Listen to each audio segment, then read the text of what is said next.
3.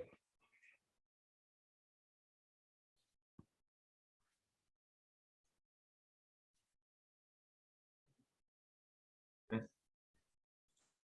tes. Assalamualaikum warahmatullahi wabarakatuh. Kami dari kelompok 13 akan mempresentasikan demo dari aplikasi ataupun program yang sudah kami bikin untuk tugas akhir kami yang berjudul penerapan metode learning vector quantization atau LPQ pada prediksi intensitas curah hujan di Kota Pontianak.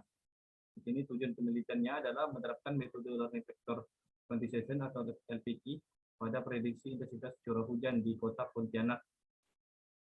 Data yang digunakan adalah data harian dari tanggal 1 Agustus 2017 sampai dengan tanggal 29 September 2017.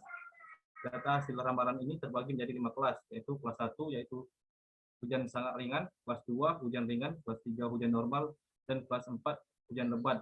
Dan yang terakhir ada kelas 5 hujan yang sangat lebat. Manfaat dari penelitian ini tersendiri adalah bagaimana proses pelatihan dengan metode learning vector quantization atau LPQ. Yang berikutnya bagaimana hasil proses pengujian dengan metode LPQ. Dan yang terakhir ada bagaimana hasil metode LPQ untuk prediksi intensitas curah hujan. Baik, selanjutnya demo aplikasinya yang akan disampaikan ke Saudara Alvin Azali. Oke, terima kasih atas waktunya, Yuda. Jadi di sini kelompok kita mengambil metode LPQ untuk kasusnya sendiri sebagai prediksi curah hujan di Kota Pontianak. Oke, kita pakai bahasa Python di Google Colab. Kita mengambil library NumPy untuk mengatur matriksnya. Di sini kita mendefinisikan dulu nilai wake-nya karena di jurnal itu udah ada nilai wake akhir, jadi kita tidak perlu mencari nilai wake-nya lagi, jadi tinggal mencantumkan aja. Di sini ada R alpha-nya 0,4, ada nilai alpha-nya 0,1 dan epsilon-nya 5. Sebenarnya ketiga variabel ini digunakan untuk mencari wake. Tapi kita tampilkan saja biar kita juga tahu.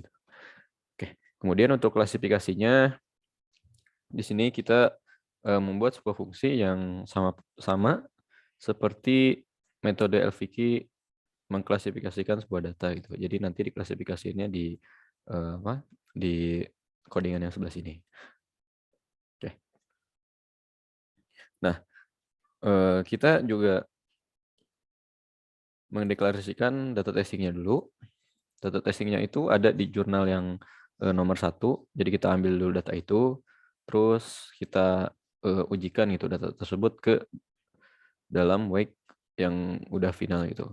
Nah, ketika di running, ketahui bahwa data test yang ada di nomor 1 yang ada pada laporan itu dengan wake-nya ini yang digunakan, dan klasifikasinya itu dia termasuk ke kelas yang 1 gitu. Jadi kalau misalnya nilai wake-nya Euclideannya yang terkecil itu pada yang kelas 1 berarti dia termasuk yang kelas 1. Kalau misalnya nanti nilai Euclideannya itu yang kecilnya di kelas 3, maka dia masuknya ke kelas 3. Di sini dia masuk ke kelas 1 ya.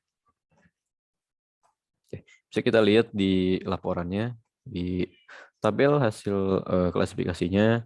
Di sini juga sudah ada jarak terkecilnya berapa, masuk ke kelas berapa. Nah, namun di sini terdapat beberapa kesalahan gitu dari codingan yang kita buat, karena di sini dari data yang sudah pernah diuji diketahui bahwa kalau misalnya data pertama itu dia itu masuknya ke kelas kedua gitu, karena nilai Euclidean terkecilnya itu ada di kelas kedua. Tetapi pada codingan kita itu yang terkecilnya di kelas 1, jadi dia masuk ke kelas 1. Oke. Dan juga kekurangan lainnya adalah karena keterbatasan ilmu yang kita miliki, jadi codingan ini hanya bisa digunakan pada satu variabel saja. Jadi kan ini variabel yang pertama. Sedangkan ketika ada 20, mungkin kita harus ngetes manual gitu, 20 kali ngetes klasifikasinya gitu. Mungkin itu saja Yuda. Kembali ke Yuda.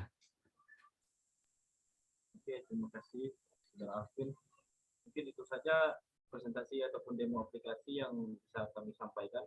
Lebih dan kurangnya kami mohon maaf. Wassalamualaikum warahmatullahi wabarakatuh. Waalaikumsalam warahmatullahi wabarakatuh.